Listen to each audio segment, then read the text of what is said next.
హైదరాబాద్ శివారులో సుమారు 1000 కోట్ల విలువైన ప్రభుత్వ భూమిని కొట్టేసేందుకు నకిలీ జీవోలు సృష్టించిన కేసులో అరెస్ట్ అయిన వైసీపీ మాజీ ఎమ్మెల్యే బొల్లా బ్రహ్మనాయుడిని పోలీసులు ఉప్పరపల్లి కోర్టులో ప్రవేశపెట్టారు. నిన్న కాంచీపురంలో బ్రహ్మనాయుడిని అరెస్టు చేసి హైదరాబాద్కు తీసుకొచ్చిన పోలీసులు ఉదయం నుంచి సుదీర్ఘంగా విచారించారు. కడప వైసీపీ నేతతో ఉన్న సంబంధాలపైన ఆరా తీశారు. బొల్లా భూదందాపై మా ప్రతినిధి రమేష్ గ్రౌండ్ రిపోర్ట్.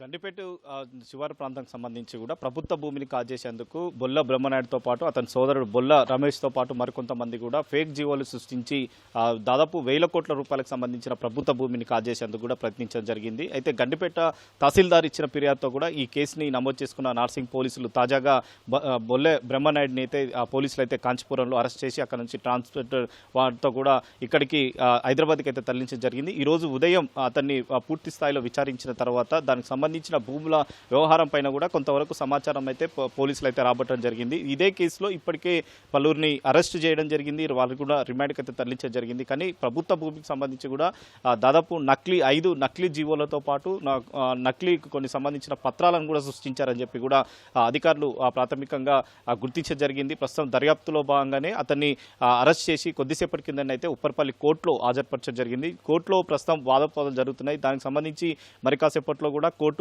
తీర్పు ఇవ్వనుంది. తీర్పు ఇచ్చినట్లయితే జ్యుడిషియల్ రిమాండ్కి అయితే తరలించే అవకాశం ఉంది. కానీ ఈ కేసులో చాలా కీలకంగా వ్యవహరించినట్లు కూడా బొల్లె బ్రహ్మనాయుడు చాలా కీలకంగా వ్యవహరించారని చెప్పి కూడా పోలీసుల దర్యాప్తులో అయితే అధికారులు అయితే గుర్తించడం జరిగింది. మరొకసారి ఇప్పటికి అరెస్ట్ చేసిన వారు ఎవరైతే ఉన్నారో వారందరినీ కూడా ఒకసారి కస్టడీ తీసుకొని ఆ కస్టడీకి తీసుకున్న తర్వాత పూర్తి వివరాలు తెలిసే అవకాశాలు ఉన్నాయని చెప్పి కూడా అధికారులు అయితే భావిస్తున్నారు. ఎందుకంటే గండిపేటలకు సంబంధించి కూడా కోట్లాది రూపాయలకు సంబంధించిన ప్రభుత్వ భూమి ఉంటుంది.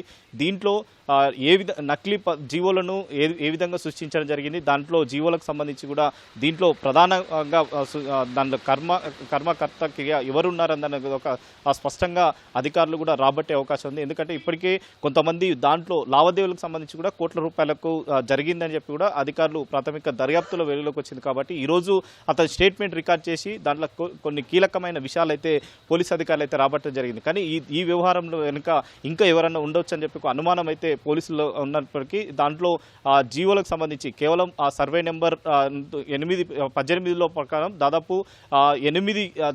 10 ఎకరాలకు సంబంధించి కూడా ప్రభుత్వ భూమి ఉందని చెప్పి కూడా అధికారులు గుర్తించి దాంట్లో ఎవరెవరికి ఈ భూమిని కాజేయడానికి ప్రయత్నించడం జరిగింది. కేవలం వీళ్ళు మాత్రమే ఉన్నారా, దీని వెనక ఇంకా ఎవరన్నారు దాని మీద కూడా స్పష్టమైన వివరాలు అధికారులు అయితే రాబట్టే ప్రయత్నం చేస్తున్నారు. ఇప్పటికే 2 సార్లు కూడా ఇటు షేర్లింగపల్లి డీసీపీ శ్రీనివాస్ కూడా మీడియా సమావేశం ఏర్పాటు చేసి తర్వాత నిందితులను మీడియా ముందు పెట్టి తర్వాత వారిని అరెస్ట్ చేశామని చెప్పి కూడా ప్రధానంగా చూపించారు. దీంట్లో హైదరాబాద్కి సంబంధించిన కొంతమంది తర్వాత ఇటు ఏపీకి సంబంధించిన కొంతమందిని పోలీసులు అయితే అరెస్ట్ చేయడం జరిగింది. ఈ రోజు చాలా కీలకంగా అంటే ఈ కేసులో కీలకంగా వివరించిన బొల్ల బ్రహ్మనాయుడిని అయితే పోలీసులు అయితే అరెస్ట్ చేసి నేరుగా ఇక్కడికి ఉప్పర్పల్లి కోర్టులో అయితే హాజరుపరచనున్నారు. హాజరుపరిచిన తర్వాత ఇక్కడ నుంచి నేరుగా జైలుకి అయితే తరలించింది. మరొకసారి కస్టడీ తీసుకున్నట్లయితే కస్టడీలో కీలక అంశాలు వెలుగులోకి వస్తాయని చెప్పి కూడా అధికారులు ప్రస్తుతం అయితే చూస్తున్నారు. ఇప్పటివరకు రాధాకృష్ణ కానీ తర్వాత మరొక వ్యక్తికి సంబంధించి కూడా పెద్ద ఎత్తున డబ్బుల లావాదేవీలు జరిగాయి. దాని మీద కూడా ఒక స్పష్టంగా ఈరోజు